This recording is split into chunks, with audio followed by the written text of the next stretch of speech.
আজকে আমরা শিখব ইংলিশ লিটারেচারের একটি গুরুত্বপূর্ণ ধাপ, সেটা হচ্ছে figure of speech. Figure of speech, figures of speech.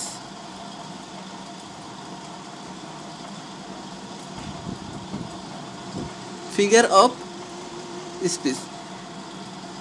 প্রথমে আমরা শিখব সিমিলি।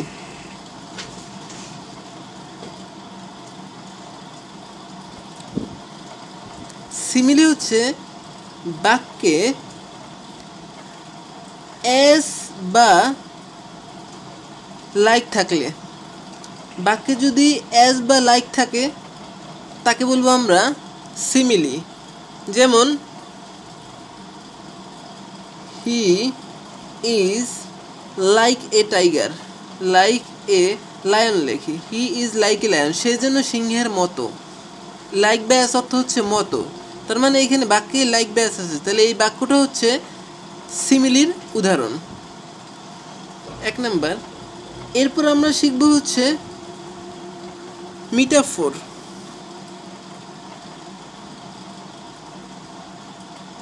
মিটাফোর,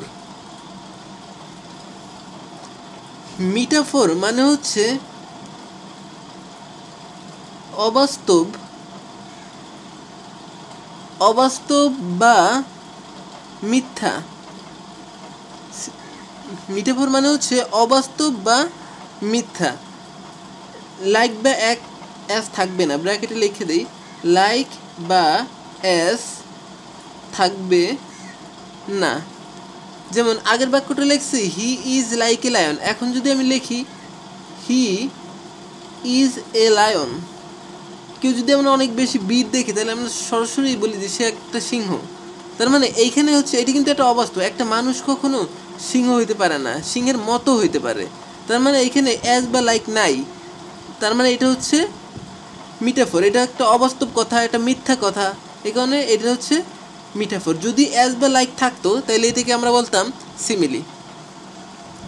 এরপর আমরা শিখবো হচ্ছে ইউফেমিজম।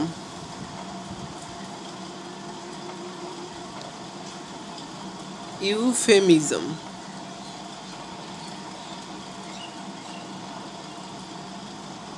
ইউফেমিজম, ইউফেমিজম মানে হচ্ছে মানে কঠিন কথা, কঠিন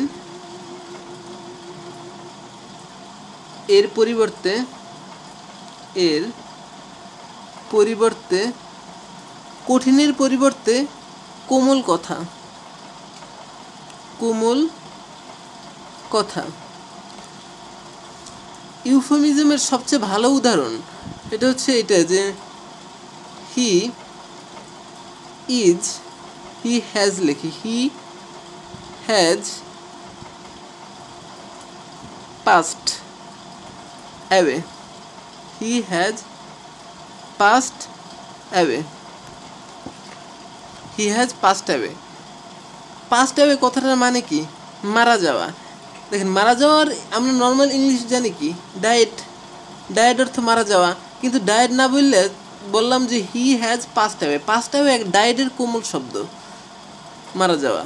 তার মানে কঠিন শব্দের পরিবর্তে কোমল শব্দ বা কোমল কথা, তাকে বলা হচ্ছে ইউফেমিজম।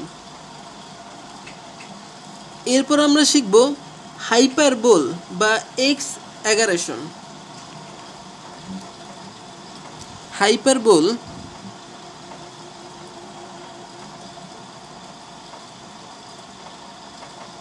হাইপারবোল বা এক্সঅ্যাগারেশন।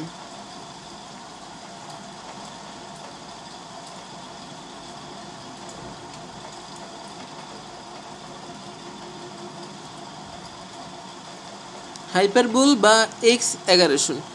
আচ্ছা, হাইপারবোল বা এক্সঅ্যাগারেশন এই কথাটার অর্থ হচ্ছে অতিরঞ্জিত করা, অতিরঞ্জিত, অতিরঞ্জিত। একটা আমরা উদাহরণ দিই কীভাবে অতিরঞ্জিত করা যায়। যেমন হি shed অ্যান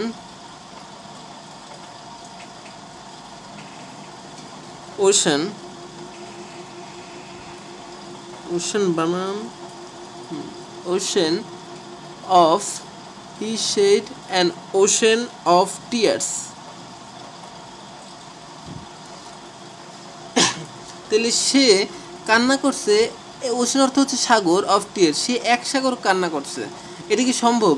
কোনো ব্যক্তির পক্ষে এক সাগর কান্না করা সম্ভব না। এটা হচ্ছে অতিমাত্রার কথা, যে এক সাগর কান্না মানে সে আসলে অনেক কান্না করছে। এটাকে অতিরঞ্জিতভাবে বলছে যে সে এক সাগর কান্না করতেছে। এটাকে বলা হইবে হাইপারবোল বা এক্সঅ্যাগারেশন। যেমন এইটার আরেকটা উদাহরণ দিই, এটা পরীক্ষায় আসে 10,000,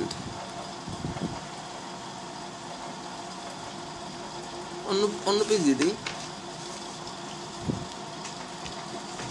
আরেকটা এক্সঅ্যাগারেশনের আরেকটা উদাহরণ হচ্ছে 10,000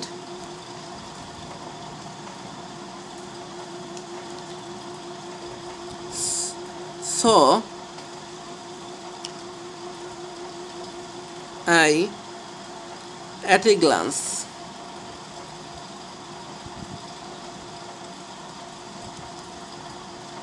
10,000 saw I at a glance. আচ্ছা, এক নজরে কি 10,000 দেখা যায় কোনো কিছু? আর এক নজরে কি গোনা যায় যে এখানে 10,000ই আছে? তাহলে এক নজরে এটা আসলে অসম্ভব বা অতিরঞ্জিত কথাবার্তা। তাহলে 10,000 saw I at a glance এটা হচ্ছে এক্সঅ্যাগারেশন অথবা হাইপারবোল, মানে অতিরঞ্জিত কথা। এরপর আমরা শিখব অক্সিমরন। অক্সিমরন, অক্সিমরন কথাটার মানে হচ্ছে বিপরীত বা বিরোধী, বিপরীত বা বিরোধী শব্দ। অক্সিমরন হচ্ছে বিপরীত বা বিরোধী শব্দ। যেমন উদাহরণ দেই, he is regularly, he is regularly irregular, irregular,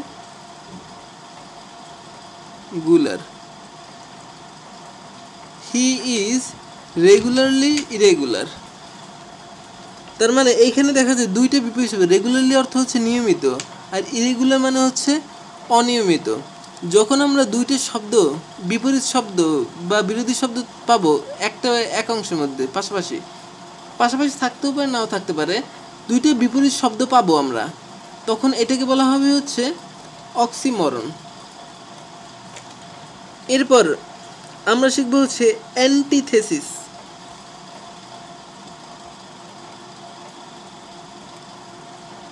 antithesis,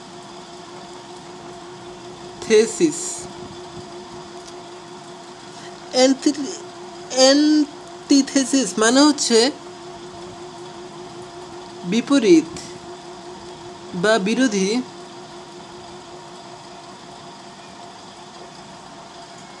বাক্যাংশ।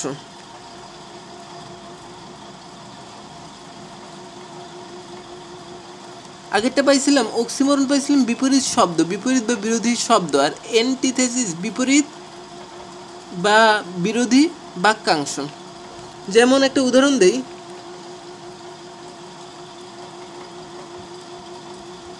United we stand, divided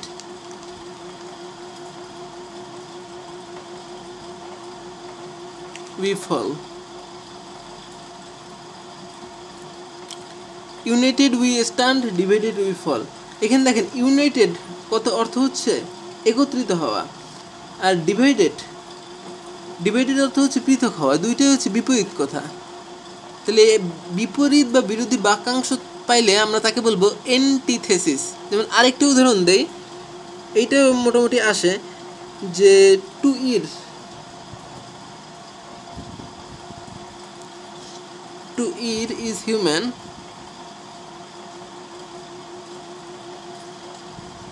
two forgive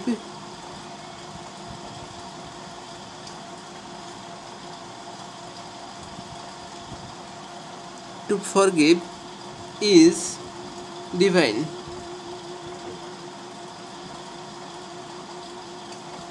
To err is human, to forgive is divine. দেখেন এর অর্থ হচ্ছে ভুল, ক্ষমা হচ্ছে মানুষের জন্য, আর ফরগিভ হচ্ছে ক্ষমা করা, হচ্ছে এর হচ্ছে ভুল, ভুল করা হচ্ছে মানুষের স্বভাব, আর টু ফরগিভ ইজ ডিভাইন, আর ক্ষমা হচ্ছে স্বর্গীয়।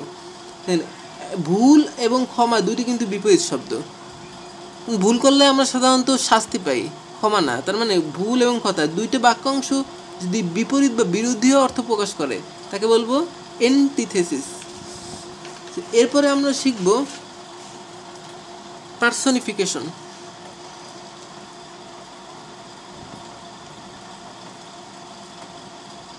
পার্সনিফিকেশন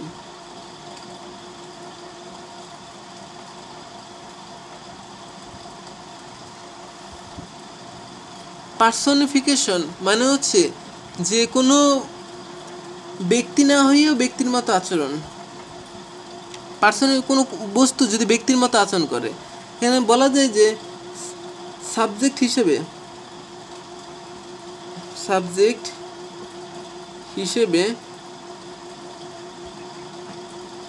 ব্যক্তি না হয়ে অন্য কিছু বসলে, ব্যক্তি না হয়ে অন্য কিছু যেমন এটার বস্তু লিখে দিই, অন্য যে কোনো কিছু হইতে পারে, উল্টের হইতে পারে বা বস্তু যে কোনো কিছু হইতে পারে, বস্তু লেখার দরকার নেই, অন্য কিছু বসলে। সাবজেক্টের জায়গায় যখন ব্যক্তি না বসে অন্য কিছু বসবে তখন তাকে আমরা বলবো হচ্ছে পার্সনিফিকেশন। একটা উদাহরণ দিই, এক্সাম্পল,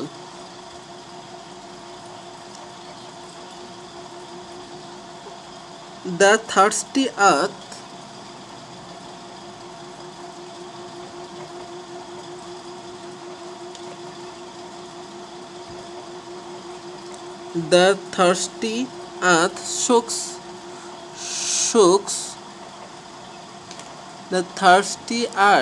shocks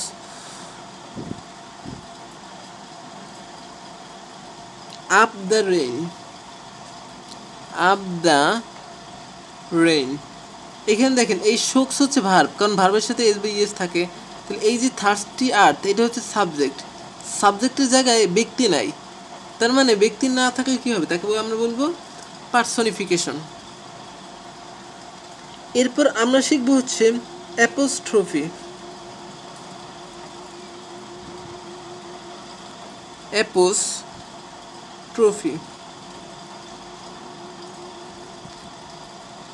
অ্যাপোস্ট্রফি মানে হচ্ছে কোনো কিছুকে সম্বোধন করা, কোনো মানে বস্তুকে সম্বোধন, মানে ব্যক্তি না এমন কিছুকে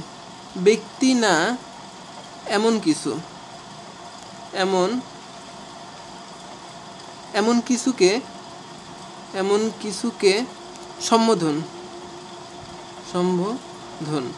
ব্যক্তি না এমন কিছুকে যদি আমরা সম্বোধন করি তাকে বলবো হচ্ছে অ্যাপোস্ট্রফি। যেমন উদাহরণস্বরূপ লেখা যায়, যেমন ও সলিচুড,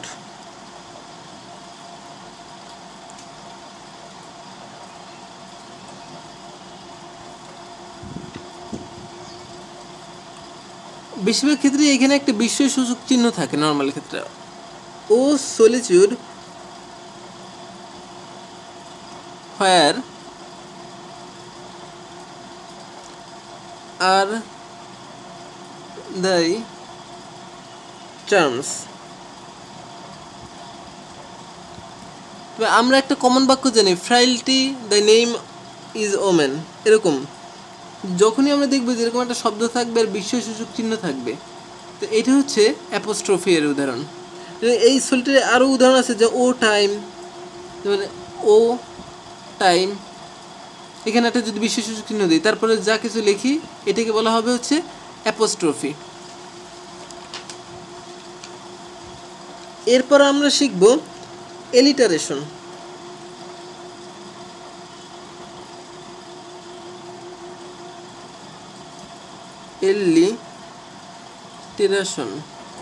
এলিটারেশন এলিটারেশন মানে হচ্ছে যে পুনরাবৃত্তি। পুনরাবৃত্তি পুনরাবৃত্তি কেমন? এটা হচ্ছে কনসোনেন্ট সাউন্ড, ভাওয়েল না। পুনরাবৃত্তি তবে হচ্ছে কনসোনেন্ট।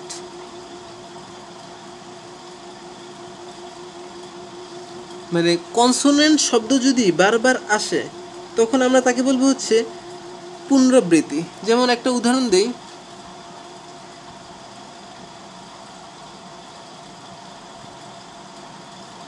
পিটার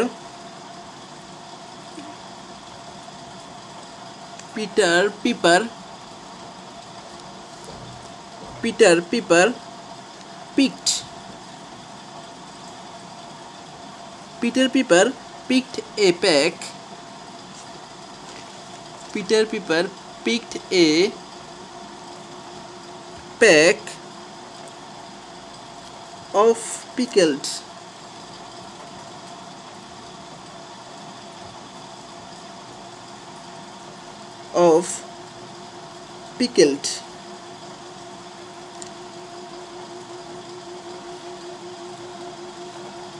পিকেল বানাম বলেছি, এইটা এখানে হবে pick a pep on pickle papers.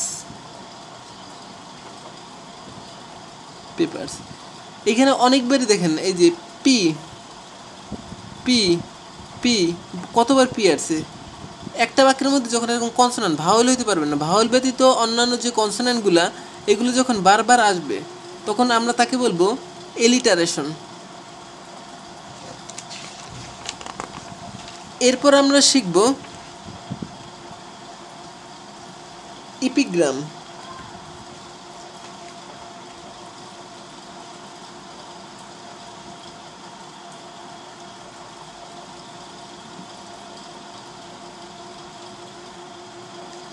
ইপিগ্রাম মানে হচ্ছে মানে ব্যাপক অর্থ, ব্যাপক ব্যাখ্যা লিখে, ব্যাপক ব্যাখ্যা, ব্যাপক অর্থ মানে কোনো একটা শব্দের ব্যাপক অর্থ বা ব্যাপক ব্যাখ্যা, থাকলে তাকে আমরা বলবো হচ্ছে ইপিগ্রাম। যেমন দ্য চাইল্ড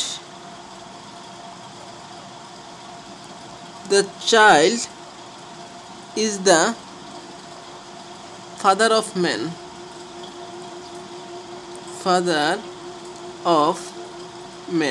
দেখেন এইখানে হচ্ছে এই কথাটার অর্থ হচ্ছে ঘুমিয়ে আছে শিশুর পিতা সব শিশুরই অন্তরে। শিশু হচ্ছে একটা মানুষের বাবা। এই কথাটা আমরা ঘুমিয়ে আছে শিশুর পিতা সব শিশুর অন্তরে আমরা কিন্তু ভাব সম্প্রসারণে পড়ছি। এটার অর্থ হচ্ছে অনেক ব্যাপক। সাধারণ মানুষ এই কথাটার মানেও বুঝবে না যে কিভাবে ঘুমিয়ে আছে শিশুর পিতা সব শিশুর অন্তরে, এই কথাটা আসলে মানে কি, ঠিক না? তাহলে এটার অর্থ হচ্ছে অনেক ব্যাপক। এটা অনেক বুঝতে হবে যে আসলে এই শিশু থেকেই যে কিভাবে মানুষের সৃষ্টি হয় বা পিতার সৃষ্টি হয়, এটার অনেক ব্যাখ্যা আছে। এই কারণে এটাকে বলবো হচ্ছে ইপিগ্রাম, যার ব্যাপক অর্থ বা ব্যাখ্যা থাকবে। এরপর আমরা শিখব প্যারাডক্স।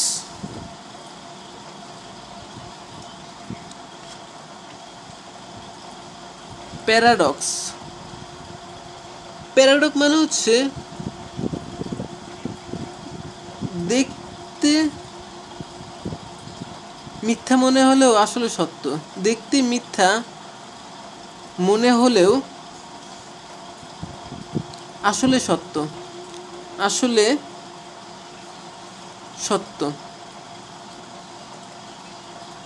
যেমন failure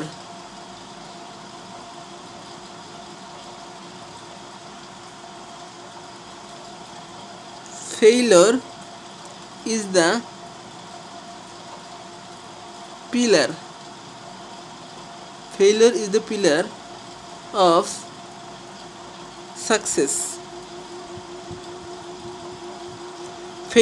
the pillar of success. এখন দেখেন এইখানে ফেইলর অর্থ হচ্ছে ব্যর্থ হওয়া আর সাকসেস মানে সফল হওয়া।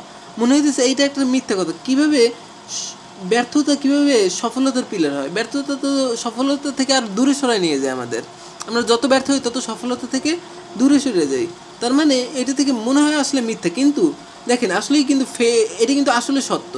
দেখতে মিথ্যা মনে হলেও আসলে সত্য। কারণ কি, ব্যর্থতাই কিন্তু আমাদের সফলতার দিকে ধাবিত করে। আমরা যত ব্যর্থ হই তত বেশি পরিশ্রম করি এবং তত বেশি সফল হই।